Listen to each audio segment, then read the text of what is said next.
All right, what's up, guys? Welcome back to another video. Maintenance stuff today. Just gonna hop straight into the project here. So let me get the camera to zoom. Fuel filter housing right there. Going to be replacing the fuel filter, which, what's the recommend? What is it, Jake? Recommend? 28 millimeter? No, I mean mileage. Oh, it's every other oil change. So I do my oil changes in my 4th gen every 10,000. Some people say 75.5, whatever you want to do. Just recommended every other change, so I'd probably do this every 20,000. But yeah, so 28 millimeter on the top, and then that yellow lever right there. I'm gonna try to get a better angle down here. Yellow lever has a little valve that runs on below it. That's how you're gonna open it, because you need to drain that housing first. And I'll show you the little contraption that we made so that we're not dripping that everywhere. I mean, I guess you could open the caulk up and just let it go wherever, but we're not gonna do that. So I'll show you guys the contraption, and then I'll show you what it looks like when we take top hat off. So doing a lot more than just a fuel filter today, but I'm only recording the fuel filter because, I don't know, I guess I could do an oil change, but I'm not going to.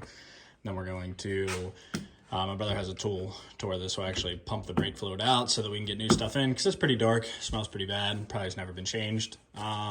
This is gonna be your fuel filter with the O-ring, make sure that's in good condition. Like I said, we're doing an oil change also. But anyway, the hose that I showed you guys, this is off of a fish tank. You could use whatever that's gonna fit that black. This is just gonna be super, super easy to catch all the fuel. And that, it might be more than that, we'll see. But for right now, this isn't too bad of a design. So we're gonna get this on the bottom, open up that peacock, let it all drain in there, and then we'll put the new one in. So brother's underneath. Oh, let me crawl up here. Oh. Try to record this with one hand and show you guys.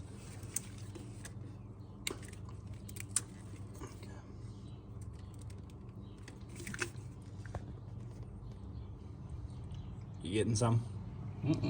No? Oh yeah, I am. Okay. So it's obviously gonna push towards the filter, guys. It was actually super, super easy. One hand to push. All right, guys, so after about like 2 minutes, this is how much came out. Probably could have got a little bit more, but you don't have to drain the whole housing. So anyway, whole Mountain Dew bottle. I mean, that's good enough. So we're obviously not gonna put that back in because you can see on the bottom, there's some shit in that. So yeah, this is a patented idea right here.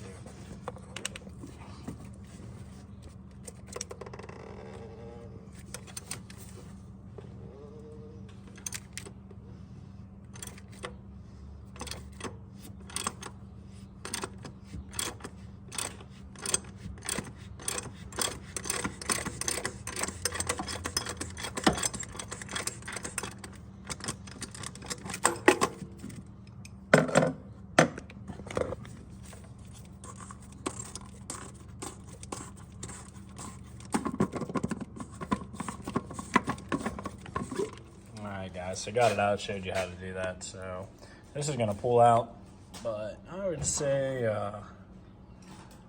this thing hasn't been changed in a little bit. It's not falling apart or anything though, but she's due for a change. Alright guys, so this is the part number we got from Duralast. The filter that came out of it was a Napa, and there's the part number for that. This one fits really, really snug in there, like really good. The Duralast, not so much. So either side, if you put it on, if you can wiggle this out. This side, we actually had to put a little bit of pressure. We looked at the part number just to make sure it was good. Everything else is good, like the O-ring and stuff, but this does not fit as snug, but this is the right part number. But if you crawl up here and look in the housing, there's a little rod that it's gonna set on. So open end in there. So it's not gonna be that big of a deal, and the top hat's gonna hold it down, but the other one came out and it was pretty snug. So that's just something to keep in mind if you get this part number or Duralast, or I probably wouldn't recommend getting it and just getting lift pumps, but this is what we're doing right now. So yeah, keep that in mind. So reverse order, guys, put it in there. Make sure you put the new O-ring around the black lid. There probably is a torque spec for that, but just tight is good enough. So anyway, next thing we're gonna do is crawl in the cab. And to fill that fuel filter housing that we drained back up, we're going to prime the key 3 times. I'm gonna turn it on for, I don't know, about 5 seconds each cycle. Turn the air conditioner off. Turn it back off. You can hear it prime too. So listening for the pumps to prime. Again, about 5 seconds, maybe 10. One more time.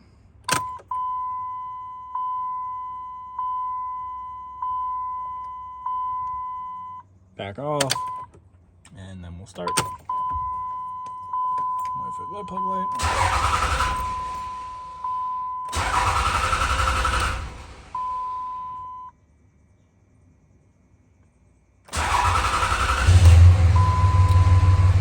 And there it is. That's just the fuel filter housing if you guys are wondering about the start. So just getting it full. Gonna go ahead and check the housing, make sure there's not a leak on the bottom, let it run, let that housing get full again. That's how you guys change your fuel filter housing on a 3rd gen Cummins. So any questions, comment below. Till next time.